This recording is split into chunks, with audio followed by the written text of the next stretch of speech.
Electronic media, print media సోదరులకు అందరికీ ప్రత్యేకమైనటువంటి ధన్యవాదాలు. ముఖ్యంగా ఈరోజు మాదిగా ఇంటలెక్చువల్ పెద్దలు అందరం కూడా రాష్ట్ర ప్రభుత్వం తీసుకున్నటువంటి నిర్ణయం ఏదైతే ఉందో ఎస్సీ వర్గీకరణ విషయంలో ప్రత్యేకంగా ముఖ్యమంత్రి రేవంత్ రెడ్డి గారికి కృతజ్ఞతగా నిలబడాలనే ఏకైక అంశంతోనే ఈరోజు ఈ యొక్క ప్రెస్ మీట్ అనేది నిర్వహించడం జరుగుతుంది. అయితే ఇక్కడ ఈ నిర్ణయానికి కంటే ముందు సుప్రీంకోర్టు ఆగస్టు 1, 2024 సంవత్సరంలో సుప్రీంకోర్టు తీర్పు వచ్చినటువంటి నేపథ్యంలో అదే సమయంలో తెలంగాణలో అసెంబ్లీ సమావేశం జరుగుతూ ఉన్నది.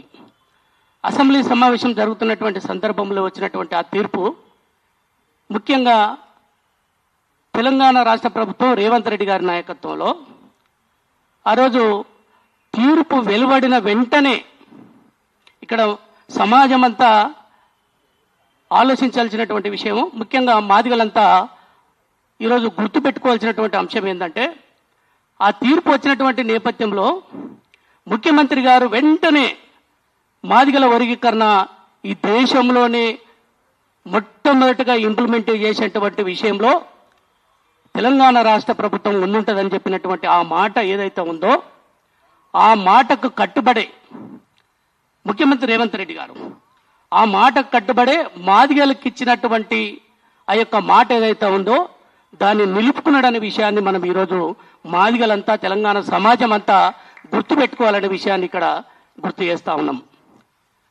ముఖ్యమంత్రి గారి విషయానికి వస్తే నిజంగా చాలా మందికి అనుమానాలు ఉండే, రేవంత్ రెడ్డి గారికి చేయాలని ఉన్నది కానీ అవుతుందో కాదో అనే ఒక భయం ఉండే అందరికీ.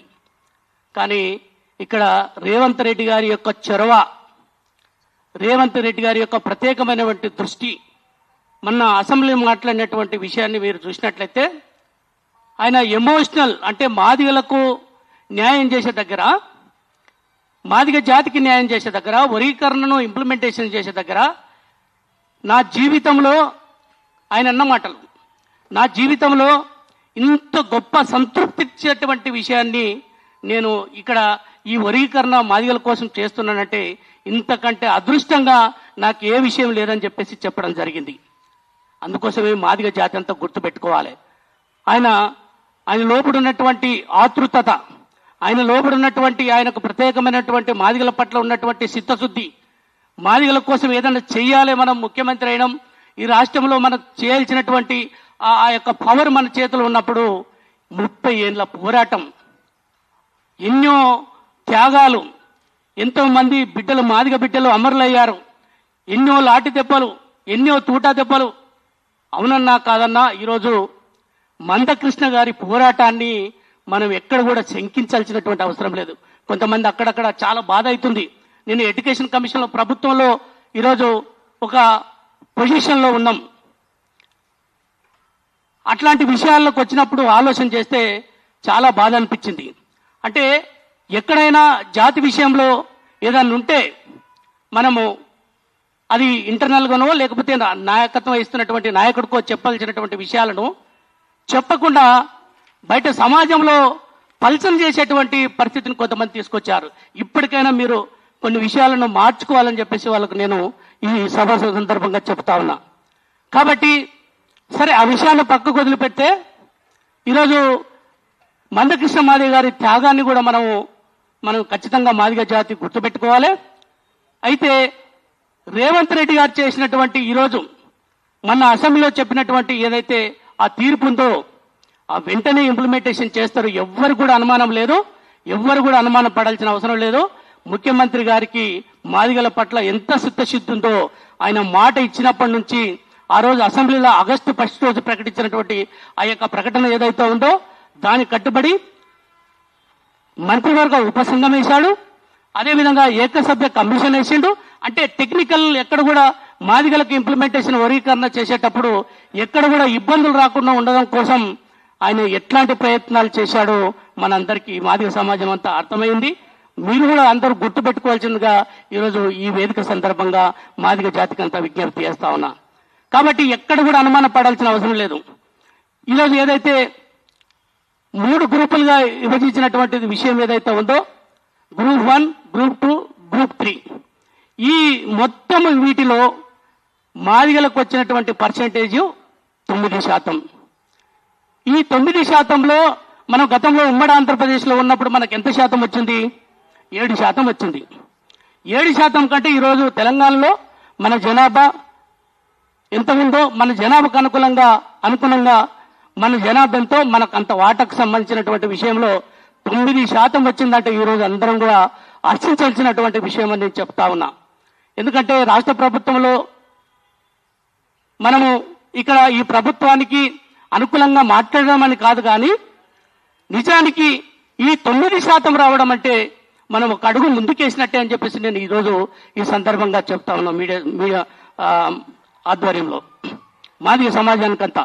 కాబట్టి ఏదైనా ఇంతకుముందు ప్రొఫెసర్ పురుషోత్తమన్న మాట్లాడినట్టు టెక్నికల్ విషయాలు ఏదైనా ఉంటే ఖచ్చితంగా ముఖ్యమంత్రి దగ్గర మేమందరము మాట్లాడతాము. రేవంత్ రెడ్డి గారి దగ్గర ఆయన మాదిగలకు సంబంధించిన విషయంలో చాలా అనుకూలంగా ఉన్నాడు. చాలా ఇదే కాదు, ఉరీకరణ విషయమే కాదు, రేపు ప్రభుత్వ పరంగా కూడా ఎలాంటి అవకాశాలు వచ్చినా కూడా రేవంత్ రెడ్డి గారికి మాదిగల పట్ల చాలా చిత్తశుద్ధి ఉన్నది. ఈ ప్రభుత్వం చేస్తుందనే నమ్మకం నాకైతే చాలా బలంగా ఉన్నదని చెప్పేసి నేను విశ్వసిస్తున్నా. మాదిగలకు సంబంధించిన విషయంలో మాదిగలంతా కూడా గుర్తుపెట్టుకోవాలి. ఎట్లాంటి అనుమానాలు వద్దు, ఇంకా మనం ఎట్లాంటి అనుమానాలు పడాల్సినటువంటి అవసరం లేదు. కాబట్టి మీరంతా కూడా మనమంతా ఇక్కడ మాదిగ ఇంటెలెక్చువల్ గా చాలా మంది ఇంకా ఉన్నాము. వాళ్ళందరం కూడా కలుసుకొని రేవంత్ రెడ్డి గారికి ప్రత్యేకమైనటువంటి ధన్యవాదాలు తెలుపుతాము. అందరం కూడా అంటే మాదిగ సంఘాలు కావచ్చు, మాదిగ ఇంటెలెక్చువల్స్ కావచ్చు, మాదిగ కళాకారులు కావచ్చు, కవులు కావచ్చు, అందరూ కూడా ఈరోజు పెద్ద ఎత్తున తెలంగాణ మొత్తం మీద కూడా మాదిగలంతా కూడా ఈరోజు రేవంత్ రెడ్డి గారిని గుండెలో పెట్టుకున్నారు. మన ఏదైతే అసెంబ్లీ సాక్షిగా చెప్పినటువంటి విషయం ఉందనే విషయాన్ని కూడా ఈరోజు గుర్తు చేస్తా ఉన్నాం. చాలా మంది మాకు ఫోన్లు చేస్తా ఉన్నారు, అన్న సీఎం రేవంత్ రెడ్డి గారు ఈరోజు తెలంగాణలో మాదిగల హృదయంలో ఉండిపోయిండు. ఎందుకంటే ఈరోజు ఆ ప్లేస్ లో, ముఖ్యమంత్రి గారి ప్లేస్ లో ఇంకెవరున్నా కూడా అవునో కాదో, ఇంత పెద్ద పోరాటం సుప్రీంకోర్టు తీర్పు ఇచ్చిన తర్వాత కూడా చాలా మందికి అనుమానాలు ఉన్నాయని ఇంతకుముందు చెప్పినా నేను. అవుతుందో కాదో చాలా మంది లాబింగ్ తో ఇదేమైనా అంశం ఎనికిపోతుందా అనుకున్నారు. కానీ నేనైతే చాలా బలంగా చెప్పిన, మన ఇంటెలెక్చువల్స్ కానీ నేను ముఖ్యమంత్రి గారితో కొంచెం సన్నిహితంగా, నాకు 15 ఏళ్ల నుంచి నేను ముఖ్యమంత్రి గారి ఆలోచన, ఆయన పని విధానం నాకు తెలుసు కాబట్టి నేను చాలా మంది మిత్రులతో చెప్పిన, ఎట్టి పరిస్థితుల రేవంత్ రెడ్డి గారు ముఖ్యమంత్రి గారు ఎన్నిక పోరు అని చెప్పిన అదే విషయం ఈరోజు తెల్లతేటమైందన్న విషయాన్ని గుర్తు చేస్తా ఉన్నా. అందుకోసమే తెలంగాణ సమాజం అంతా, మాదిగ సమాజం అంతా కూడా ఈరోజు ప్రతి ఒక్కరు, ప్రతి మాదిగ ఇంట్లో సీఎం రేవంత్ రెడ్డి గారి యొక్క చిత్రపటం ఉండబోతుందన్న విషయాన్ని నేను గుర్తు చేస్తా ఉన్నా. కాబట్టి ఈరోజు మాదిగల ఇంటెలెక్చువల్స్ కూడా ఒక విజ్ఞప్తి చేయదలుచుకున్నా నేను. మనమంతా కూడా ఈరోజు ముఖ్యమంత్రి రేవంత్ రెడ్డి గారు ఇంత చారిత్రకమైనటువంటి నిర్ణయం తీసుకొని ఇన్నేళ్ల పోరాటాన్ని గౌరవించి మన పట్ల ప్రేమ ఉన్నటువంటి దాన్ని ఈరోజు ఈ మాదిగలు అనగారిపోయినారు, మాదిగలు వెనుకబడిపోయినారు, సామాజికంగా, ఆర్థికంగా, విద్యాపరంగా, రాజకీయంగా వెనుకబడిపోయినారు. కాబట్టి వీళ్ళని ఆదుకోవాలి, వీళ్ళని పైకి తీసుకురావాలని చెప్పేసి ముఖ్యమంత్రి గారి ఆలోచన ఏదైతుందో ఆ ఆలోచన ఉన్నది. కాబట్టి ఆ ఆలోచన ఉన్నటువంటి ముఖ్యమంత్రి గారికి మనం కూడా అండగా నిలబడవలసినటువంటి అవసరం ఉందని చెప్పేసి మీ అందరికీ నేను విజ్ఞప్తి చేస్తా ఉన్నా. కాబట్టి నేను ఫైనల్ గా ఒక విషయం చెప్పదలుచుకున్నా.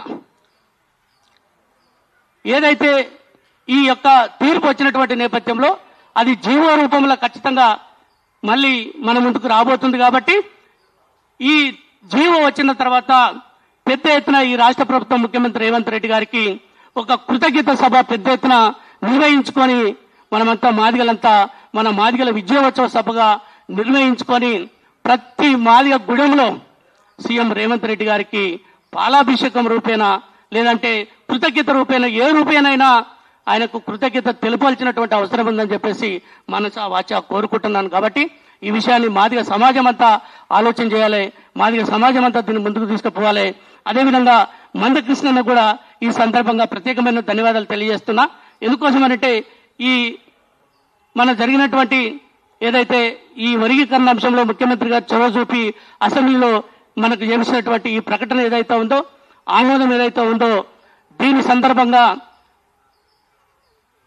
1,00,000 డప్పులు 1,000 గొంతులు అనే కార్యక్రమాన్ని వాయిదా వేసుకోవడం అనేది మరి రాష్ట్ర ప్రభుత్వం తరఫు నుంచి మేము ప్రత్యేకమైనటువంటి ధన్యవాదాలు తెలియజేస్తా ఉన్నా. ఎందుకోసమనంటే ఈ సందర్భంగా రాష్ట్ర ప్రభుత్వం చేసినటువంటి నిర్ణయాన్ని మన ముఖ్యమంత్రి గారి ఆలోచన విధానాన్ని గౌరవిస్తూనే మందకృష్ణన్న కూడా దాన్ని స్వాగతించి ముఖ్యమంత్రి గారిని గౌరవించి ఆ యొక్క కార్యక్రమాన్ని వాయిదా వేసుకోవడం అనేది చాలా శుభ సందర్భం. ఎందుకంటే మనము ఇక ఫైనల్ స్టేజ్కి వచ్చాం కాబట్టి ఈ విషయాన్ని కూడా దృష్టిలో పెట్టుకొని మందకృష్ణ మాదిగన్న కూడా దాన్ని వాయిదా వేసుకోవడం అనేది జరిగింది. కాబట్టి ఈ విషయాన్ని కూడా మేము అభినందిస్తా ఉన్నాం.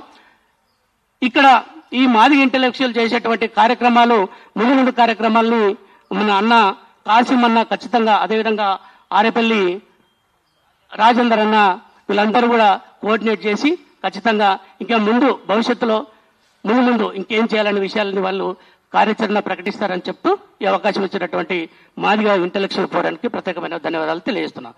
Thank you.